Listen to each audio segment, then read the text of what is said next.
अस्सलाम वालेकुम। आज की वीडियो में हम पढ़ेंगे रिफ्लेक्सिव प्रोनाउन और इंटेंसिव प्रोनाउन, इन दोनों के दरमियान डिफरेंस क्या है और ये है क्या चीज़। और दोस्तों, अगर हम देखें, reflexive pronoun is used when someone is both the subject and object of the same verb.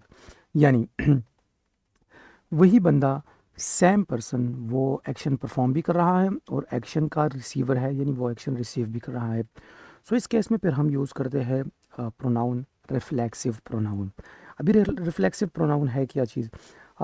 My self, ourselves, yourself. ये यूर सेल्फ जो है ना, for singular, on yourselves for plural, second person pronoun, itself, herself, himself, themselves. ये reflexive pronouns है। लेकिन reflexive pronoun का मतलब reflexive pronoun का मतलब ये है कि फॉर एग्जांपल मैं कोई एक्शन करता भी हूँ और उसको उसका रिसीवर भी मैं हूँ। फॉर एग्जांपल कि मैंने अपनी मदद आपके तहत तैयारी की। फॉर एग्जांपल मैंने एग्ज़ाम में ख़ुद को अकेला पाया, यानी मैंने एग्ज़ाम को पाया, तो ये एक्शन कर रहा है, that is performing an action. मैंने पाया, अभी ख़ुद को पाया अकेला, यानी ख़ुद को पाया, फिर भी रिसीविंग एक्शन बाई मी, मैं रिसीव करता हूँ एक्शन को। So I am the performer and I am the receiver of the action. So मैंने एग्ज़ाम में ख़ुद को अकेला पाया, यानी तनहा पाया। मैंने एक्शन परफॉर्म भी किया और मैंने एक्शन रिसीव भी किया। सो इस केस में हम रिफ्लेक्सिव प्रोनाउन इस्तेमाल करते हैं। I heard, for example, I heard my self speaking. मैंने ख़ुद को बोलते हुए सुना, ख़ुद को बोलते हुए मैंने सुना। तो मैं बोलता था, यानी I was performing the action, and I heard, और मैंने सुना, यानी इस केस में I was the receiver of the action, में एक्शन रिसीव भी करता था।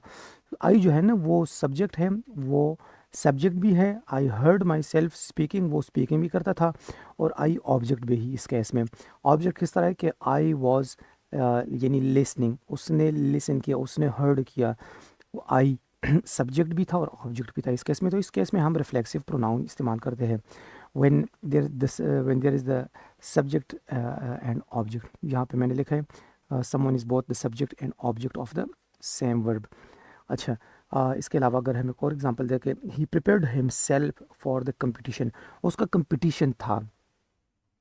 फॉर एग्जांपल रनिंग का कंपटीशन था, सिंगिंग का कंपटीशन था, उसने ख़ुद को प्रिपेयर किया। उसने प्रिपेयर किया, ये उसने एक्शन परफॉर्म किया, उसने प्रिपेयर किया। He prepared, he is the subject, उसने प्रिपेयर किया, सब्जेक्ट ने प्रिपेयर किया, सब्जेक्ट ने एक्शन परफॉर्म किया। हिमसेल्फ, हिमसेल्फ कौन है? वो भी यही ही है, जो सब्जेक्ट था वो अभी यहाँ पे ऑब्जेक्ट हो गया। तो ऑब्जेक्ट ने एक्शन रिसीव किया। क्या एक्शन रिसीव किया? प्रिपरेशन रिसीव की। So he prepared himself for the competition. तो इस केस में हम रिफ्लेक्सिव प्रोनाउन इस्तेमाल करते हैं, हिमसेल्फ। उम्मीद है आपको समझ आ गई होगी। एग्जाम्पल, एक अनदर एग्जाम्पल है, मैंने लिखा है यहाँ पे, she admitted to herself that she was wrong. उसने ये मान लिया कि she was wrong. She loves herself, herself, वो अपने अपने साथ प्यार करती है। That were the example of reflexive pronoun. अभी इंटेंसिव प्रोनाउन क्या है? Intensive pronoun is also the same as reflexive pronoun. यही जो सारे हैं, ये इंटेंसिव प्रोनाउंस भी हैं। लेकिन ये यहाँ पे हमने कहा रिफ्लेक्सिव प्रोनाउन में, क्या रिफ्लेक्सिव प्रोनाउन में the same person is both the subject and object of the verb, यानी उस वर्ब का वो एक्शन परफॉर्म भी कर रहा है और उस वर्ब का एक्शन रिसीव भी कर रहा है। सो इस केस में हम इसको रिफ्लेक्सिव प्रोनाउन कहते हैं और ये रिफ्लेक्सिव प्रोनाउन हम यूज़ करते हैं। लेकिन इंटेंसिव और रिफ्लेक्सिव अगर ये सेम है, तो फिर इनमें डिफरेंस क्या है? फिर इनमें डिफरेंस ये है कि intensive pronoun is use to place a special emphasis on the subject. यहाँ पे ऑब्जेक्ट की बात नहीं हो रही, जिस तरह कि हमने कहा कि reflexive pronoun can never be subject of the same, it can only be the object. अच्छा, intensive pronoun is use to place special emphasis on the subject. ये सब्जेक्ट पे एक जोर डालता है कि आप वो काम कर रहे और अपनी मदद आपके तहत करें। फॉर एग्जांपल, अगर मैं कहूँ, और मैंने एक एग्जांपल लिखा है क्योंकि यहाँ पे एक object receiving of the action नहीं होता कि जो एक्शन परफॉर्म कर रहा है वो एक्शन रिसीव भी कर रहा है, नहीं। ये केस नहीं है। ये सिर्फ सब्जेक्ट पे जो एक्शन परफॉर्म कर रहा है उस पे एक स्पेशल एम्फेसिस डालता है कि आप ये काम करें। For example, I myself cook the meal, मैंने अपनी मदद आपके तहत फॉर एग्जांपल सालन पकाया।